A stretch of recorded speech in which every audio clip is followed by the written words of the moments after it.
저는 초등학교부터 대학까지 부산에서 다녔는데, 신학대학원을 서울로 가서 제가 공부했던 신학대학원은 3년 과정인데, 2학년 때 서울 가서 어느 교회에서 중등부 전도사 일을 보았습니다.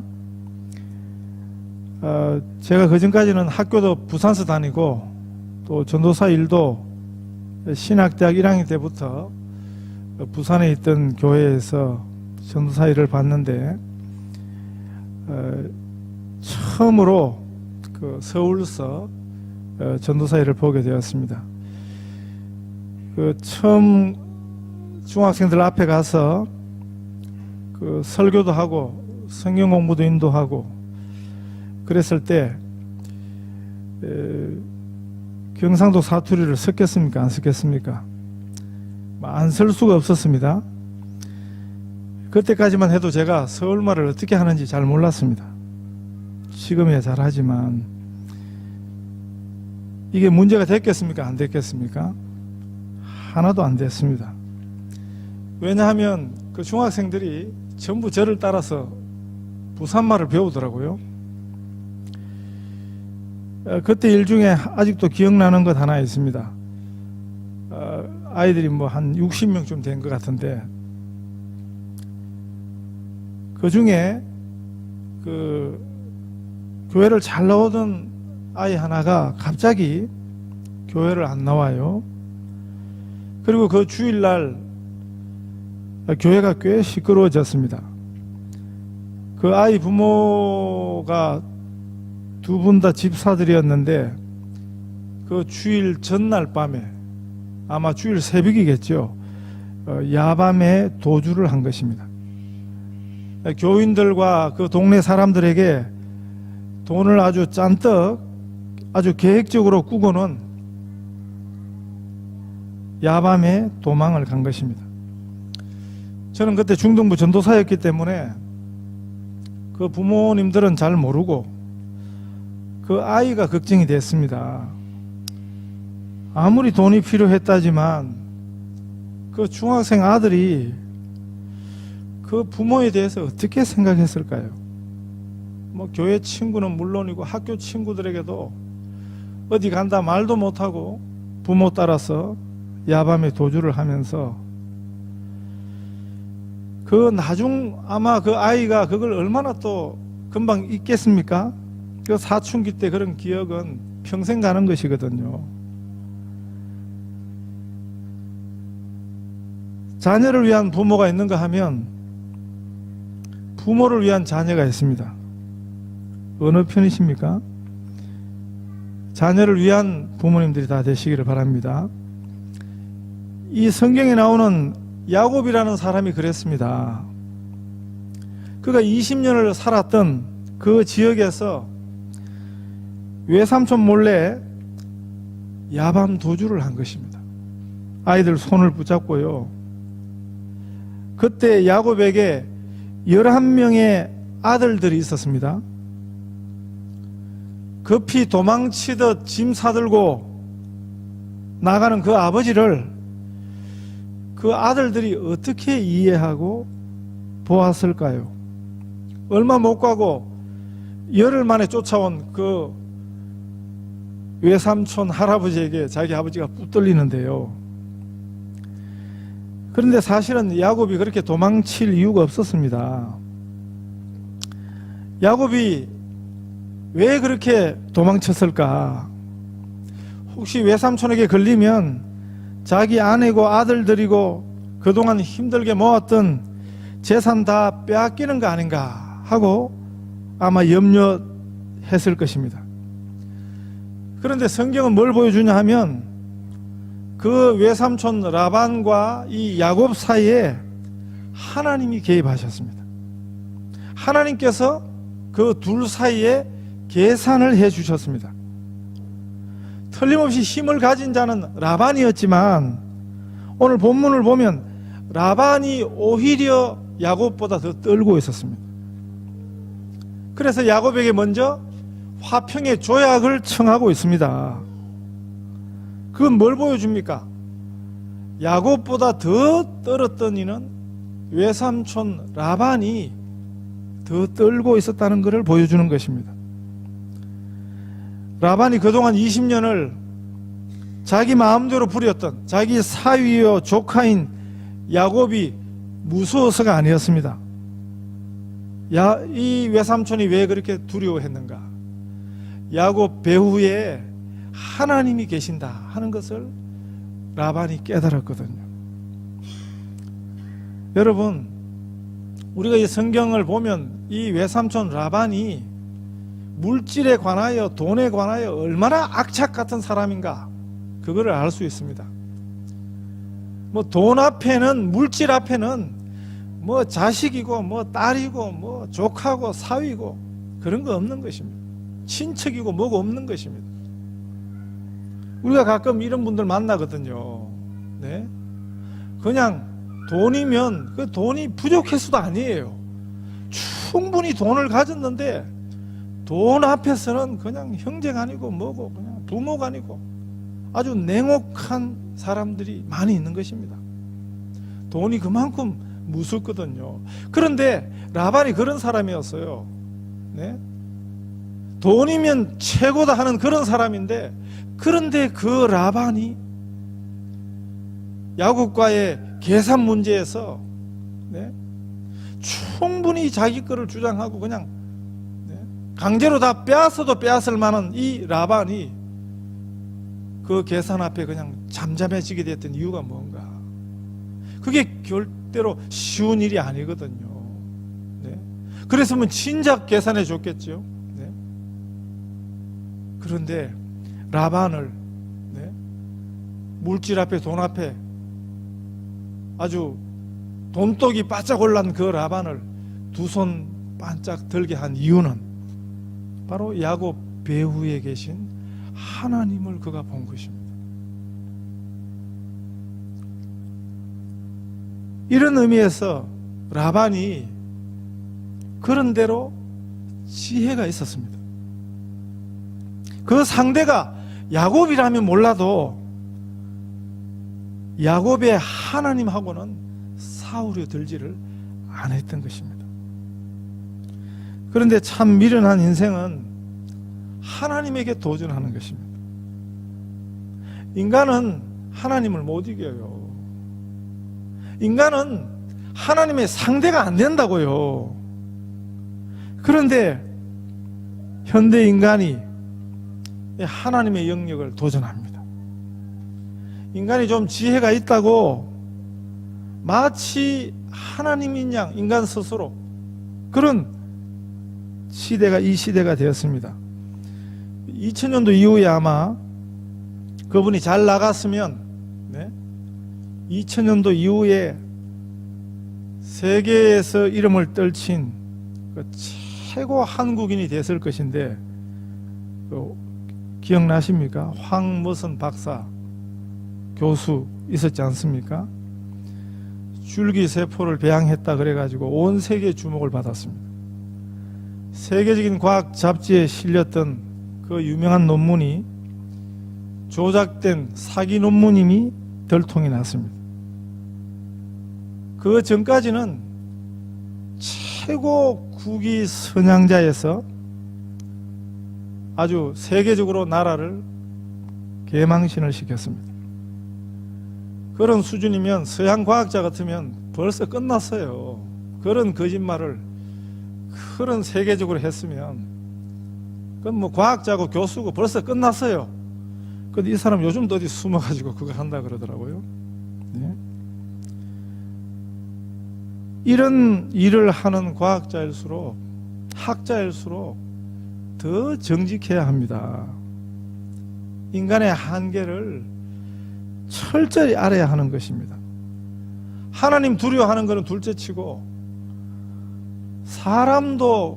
사람들의 이목도 국민도 두려워하지 않는데 그런 거짓말쟁이가 이 생명공학의 일을 한다는 것은 그건 사실 말도 안 되는 일이거든요. 생명을 다루는 실험실에서 무슨 일인들 못하겠습니까? 결국 인간의 과욕이 인간 스스로의 패망을 가져올 수 있다는 사실을 주지해야 하는 것입니다. 우리는 알게 모르게 하나님을 향한 도전을 일삼고 있습니다. 신의 영역에 도전하고요, 하나님의 시간에 도전합니다. 내일이라는 시간은 그건 우리 시간이 아닙니다. 성경은 그건 하나님께 속한 시간입니다. 그래서 내일 일을 미리 염려하는 것, 그것도 하나님의 영역에 대한 도전이 되는 것입니다. 그래서 염려는 불신앙인 것입니다. 하나님의 것을 내 것이라고 주장하는 것도, 그것도 아주 미련한 것입니다. 오늘 본문에 보면 이 야곱이라는 한 인생의 약점이 있습니다. 우리의 약점이기도 한 것인데요, 그게 뭐냐 하면 믿음의 문제입니다. 야곱은 하나님을 믿는 것 같지만 사실은 제대로 안 믿은 것입니다. 32장 1절 2절 말씀이 그걸 보여줍니다. 야곱이 그 길을 진행할 때 하나님의 천사들을 만납니다. 그리고는 야곱이 한 말이 하나님의 군대를 만났다. 천사가 한둘이가 아니고, 그래서 마하나임이라는 말이 생긴 것입니다. 이 마하나임이라는 말은 하나님의 군대라 하는 그런 말이거든요. 천사의 큰 무리를 만났다는 것입니다. 겨우 천사 하나가 야곱을 도와주는 게 아니고 하나님의 군대가 야곱과 함께 있다 하는 것을 본 것입니다. 저도 그 전에 저희 모교에 기도 열심히 하는 집사님 계셨는데 어느 날 기도하시고 저한테 와가지고 저보고, 제가 그 전도사 할 때입니다. 모교에서 제가 기도하다 보니까 전도사님 오른쪽 어깨에 천사가 있습니다. 그거 듣고 좋아했는데, 여러분 누가 기도 많이 하는 사람이 그런 소리 해요. 그런 소리 여러분 현혹 당하지 마세요. 천사를 보면 그냥 한 마리 두 마리 봐서 되겠습니까? 야곱은 천사 떼를 본 것입니다. 하나님의 도우심, 하나님이 함께 하신다 하는 그런 증거가 이런 거죠. 은혜를 받아 누리는 사람의 특징이 뭔지 아십니까? 반대로 은혜를 깨닫지 못하는 사람들의 특징은 뭔지 아십니까? 분명한 것은 환경이 아닙니다. 우리가 사람들을 자꾸 핑계대고 장소, 환경, 시대를 핑계대는데 그건 이유가 되지 못합니다. 하나님의 은혜에서 멀리 떨어져 있는 사람들은 환경을 탓합니다. 사람을 탓합니다. 그리고 항상 자기를 크게 보는 것입니다. 그래서 교만하고 핑계하고 내 탓이요 하지 않고 남을 탓하는 것입니다. 심지어는 하나님을 탓하는 것입니다. 그런 정상이 자꾸 있는 것은 그건 죽어간다는 표시입니다. 그건 아주 무서운 것입니다. 그러면 자기도 모르게 자꾸 냄새를, 악취를 풍기는 것입니다. 하나님의 은혜에 가까이 있으시기를 바랍니다. 하나님이 주시는 은혜 안에 머무시기를 바랍니다. 우리가 하나님의 은혜를 너무 단순하게 생각하면 오해할 수 있습니다. 아예 문제를 하나도 안 만나는 것이 그게 은혜가 아니에요. 예수 믿는 거를, 예수를 잘 믿으면 문제가 하나도 없다, 그건 거짓말입니다. 성경이 그렇게 가르치는 게 아니에요. 예수를 믿어도 우리 삶에 여전히 문제가 있습니다. 문제를 만나는 것입니다.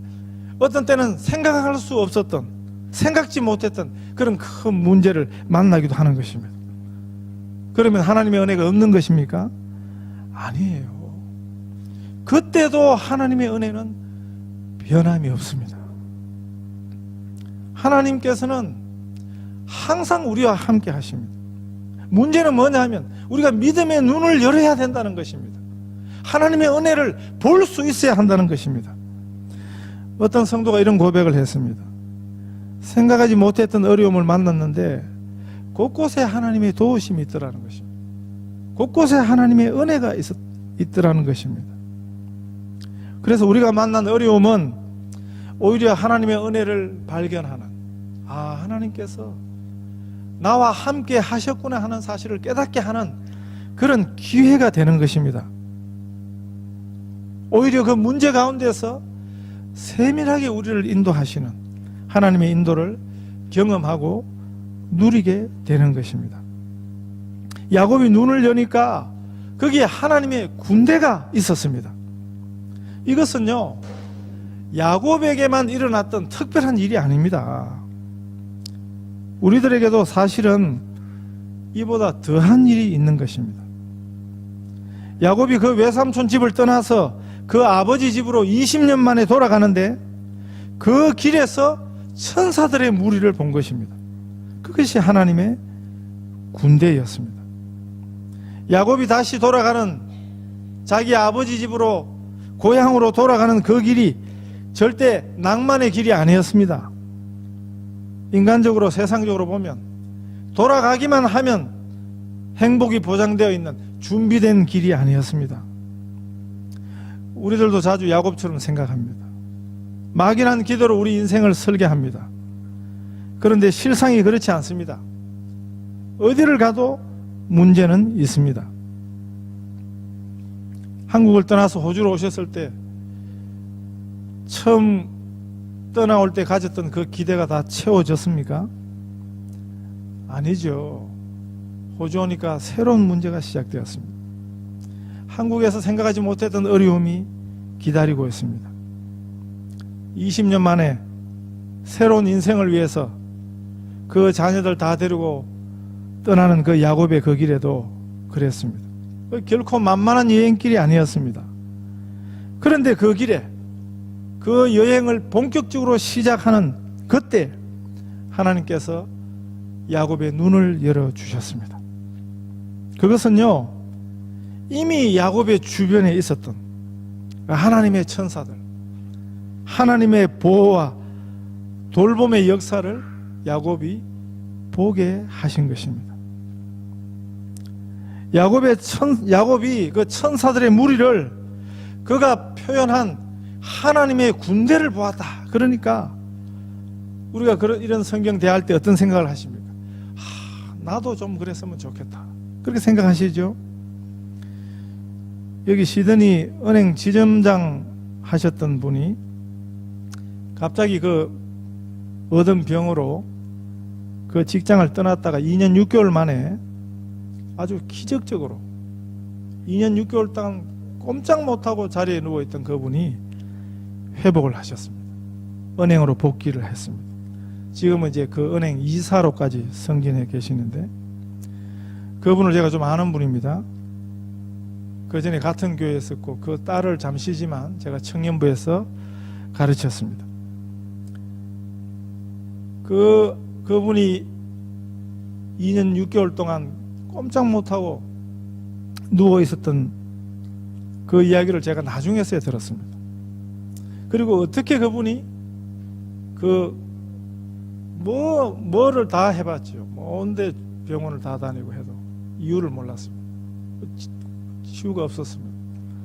그런데 어떻게 기적적으로 일어나게 되었는가? 제가 뒤에 그 이야기를 들었습니다. 그분이 체험을 한 것입니다. 하나님께서 오셔서 자기 뒤에서 자기를 꽉 껴안아 주시는 그런 체험을 한 것입니다. 그리고는 그 침상에서 벌떡 일어나게 된 것입니다. 사실은요, 이런 기적이 우리 삶에 날마다 있습니다. 우리들이 둔해서 잘 몰라서 그렇지 하나님께서 날마다 우리를 안아주십니다. 집 떠나서 사는 청년들이 한국에 있을 때는 잘 몰랐는데 부모님 떨어져서 호주 와서 고생하고 사니까 뭘 깨닫습니까? 그 부모님의 사랑을, 그 사랑이 얼마나 귀한 줄을 깨닫는 거죠. 그러면 그전에는 그 부모님들이 그 자녀들을 덜 사랑했습니까? 아니에요. 그때는 그거를 몰랐을 뿐입니다. 우리들이 하나님의 사랑을, 이 하나님의 은혜를 얼마나 자주 잊고 사는지 모르는 것입니다. 천사가 하나님의 군대가 함께하는 것, 그것보다 더 큰 일이 우리에게 있다고 성경이 가르쳐주고 있습니다. 야곱이 참 미련하기 굽니다. 이 다음에 보시면 야곱이 여기서 하나님의 군대를 보고도, 그리고 또 인간의 장애를 꾸리고 있습니다. 염려하고 걱정하고, 그 염려와 걱정을 하지 말라고 지금 하나님의 군대가 나타났는데, 그래서 성경이 보여준다고요. 그 염려하고 걱정하는 일이 그렇게 어리석은 것이라고. 그런데 여기 복음이 있습니다. 이것이 복음입니다. 하나님의 군대를 보고도 여전히 불신앙 가운데 있던 야곱을 하나님이 내어버리지 않는다는 것입니다. 하나님께서 그 야곱을 포기하지 않는다는 것입니다. 그 메시지가 복음이죠. 하나님의 군대는 이미 우리에게 있습니다. 뭐 천사 그런 거 그딴 거 보려고 하지 마세요. 우리에게는 천사가 그냥 때로 있는 것보다 더한 일이 있다고요. 하나님의 군대보다 더한 분이 우리와 늘 함께 하십니다. 누구십니까? 성령 하나님이십니다.